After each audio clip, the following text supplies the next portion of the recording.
Bitcoin sentiment, it's not great right now.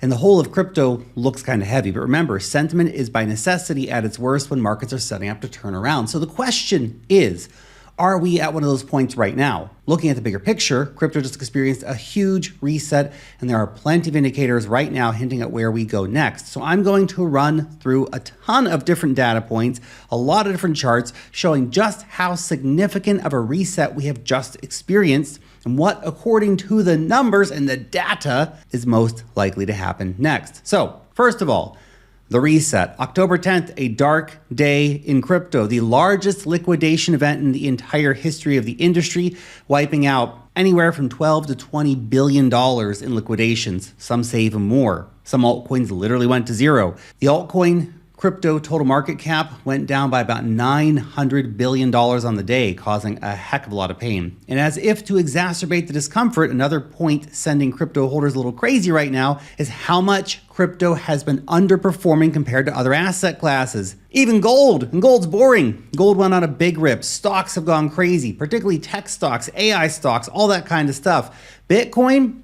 ranging sideways for months as OGs cash out. All of which is very frustrating. But then, Bitcoin has always repaid the most patient holders the most. The flip side of Bitcoin's recent underperformance is that it now looks increasingly undervalued compared to both gold and the S&P 500. And actually, if you look at this model for BTC versus gold, it's a very interesting picture, with BTC at the bottom of a lower channel that it has never before broken below, which points to an increased likelihood of relative upside from here. Plus, if there is a positive to be taken from October 10th, it's that the leverage in the system was completely washed out, resulting in a much cleaner setup moving forward. And this month, open interest has been dropping exactly as you might expect post a leverage flush like this, a once in a market crash essentially, and also something you might expect before potential recovery. And stick around because there are plenty more signals of a local bottom forming. Seller exhaustion kicking in is one of them. So we've got over 5 million BTC currently held in a loss. That's a lot. Hitting a level that marked the lows earlier this year and also back in 2024.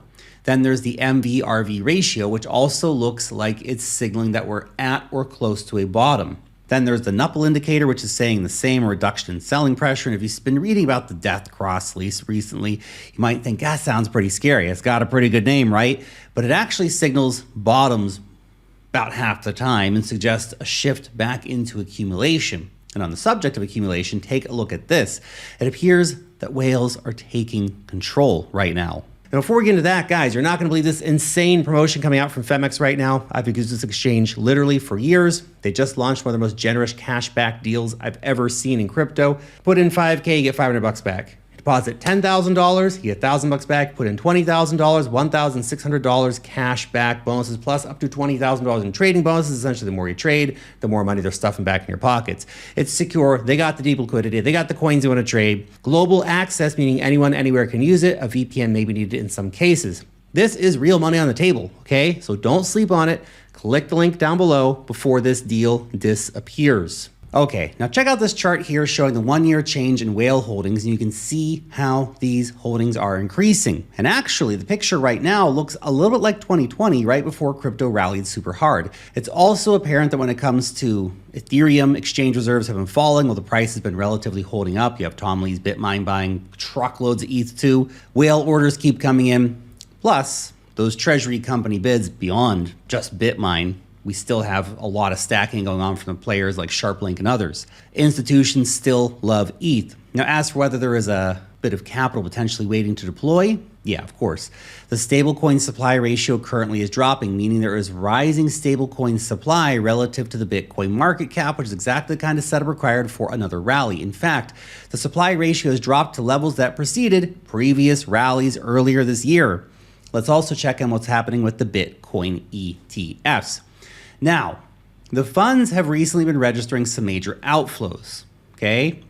Around $2.5 billion in the last 30 days, generally in line with a period of de-risking and matching up with that market reset and the recent bearish sentiment. But it's starting to look like the worst may be over, as this week actually brought some inflows coming in. Plus, even though $2.5 billion came out, and it sounds like a big number, It's only about 1.5% of the ETFs drawn down, okay? It's been on a pretty steady march forward, 2 steps forward, 1 step back, essentially the whole time the ETFs have been live. But the tide might be shifting right now. We had $524 million of inflows on Tuesday. There were some outflows on Wednesday, but still overall we're up for the week. On the other hand, spot ETH ETFs are not flowing yet. They are not following the current trend with Bitcoin ETFs. But then again, on the positive side, spot Solana ETFs haven't blinked at all, registering consistent inflows since launch, even if they're not mega inflows, usually just tens of millions or even single-digit million-dollar days, but still inflows happening.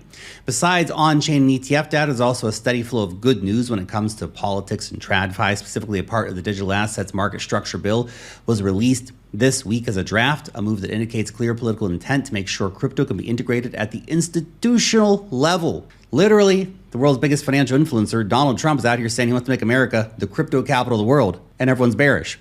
Now, for sure, this kind of news, the Clarity Act, is not something that immediately moves the market, okay? Back in 2021 or 2017, this would have exploded us. Now it's like, oh, whatever, another crypto bill, lame. Partly a reflection of current sentiment in the market, but also a shift to your view to the longer term and focus on what's actually being communicated.